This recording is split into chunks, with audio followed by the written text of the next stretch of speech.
Hola a todos y bienvenidos a otro episodio de Inglés, Escucha y aprende.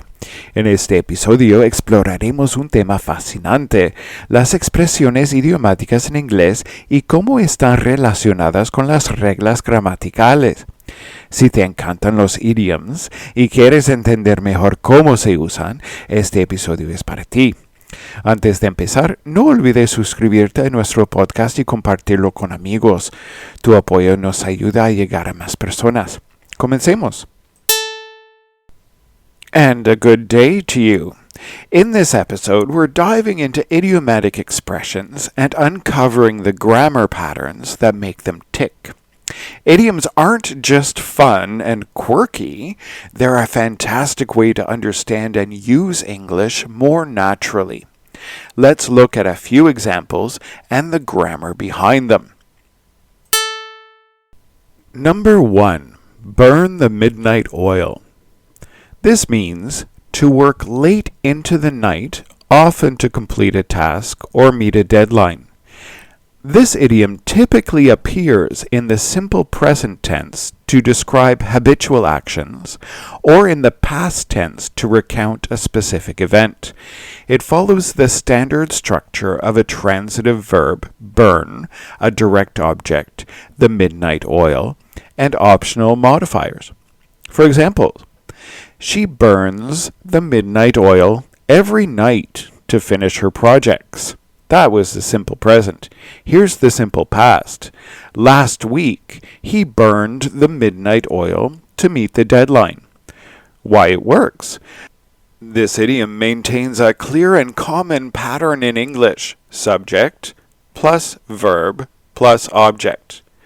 The expression evokes the image of burning oil in lamps, which is a historical reference to highlight prolonged effort even after hours when natural light is gone.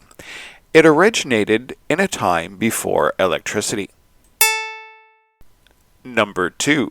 The ball is in your court. This is a tennis reference that uses the simple present tense to describe a fact or state that is currently true. It includes a metaphorical subject, the ball, and a prepositional phrase, in your court, that conveys the current state of responsibility. The ball symbolizes responsibility or the next step in a process. In your court locates the metaphorical responsibility with the person being addressed. Using the simple present here expresses a general truth or fact, making it clear that the decision-making responsibility belongs to the other person right now. Number 3. Bite off more than you can chew. This means to take on more responsibility or tasks than you can handle effectively. This idiom uses the phrasal verb bite off, followed by a comparative structure, more than, and a clause containing any subject plus can chew. For example, he bites off more than he can chew. The comparative structure highlights the imbalance between the action and one's capability. For example, if you bite off more than you can chew, you might feel overwhelmed. Why it works.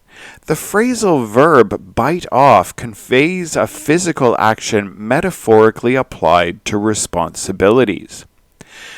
The phrase emphasizing exceeding one's limits with more than, connecting the overreach to what is manageable. Number 4. A blessing in disguise.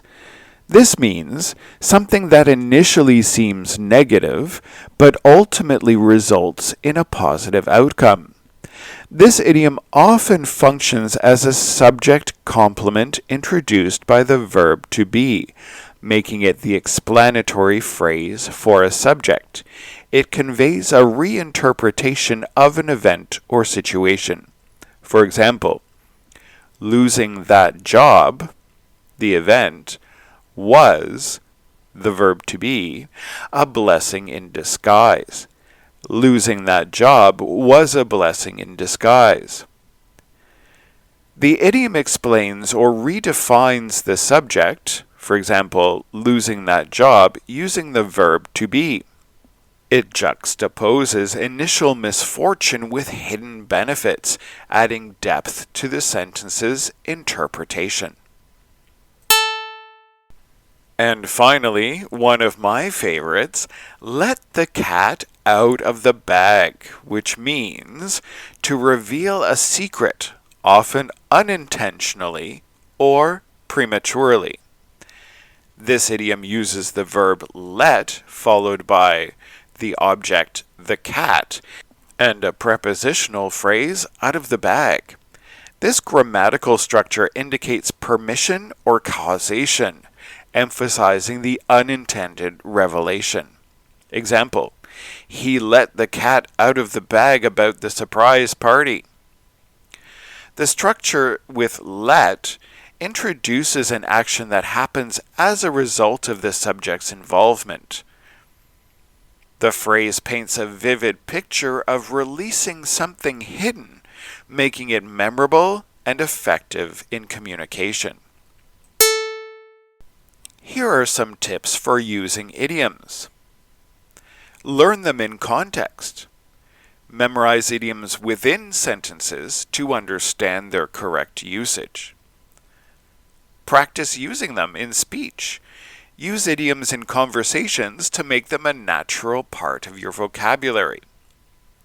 Don't worry about making mistakes. Know when to use them. Be mindful of levels of formality in your conversations. Some idioms are more casual than others. Si quieres profundizar más en este tema, no olvides visitar nuestro sitio web beingles.ca y enviarnos un mensaje por WhatsApp para solicitar el documento Adéntrate en el episodio. Y eso es todo por hoy. Esperamos que hayas disfrutado este recorrido por las expresiones idiomáticas y sus secretos gramaticales. Gracias por escuchar.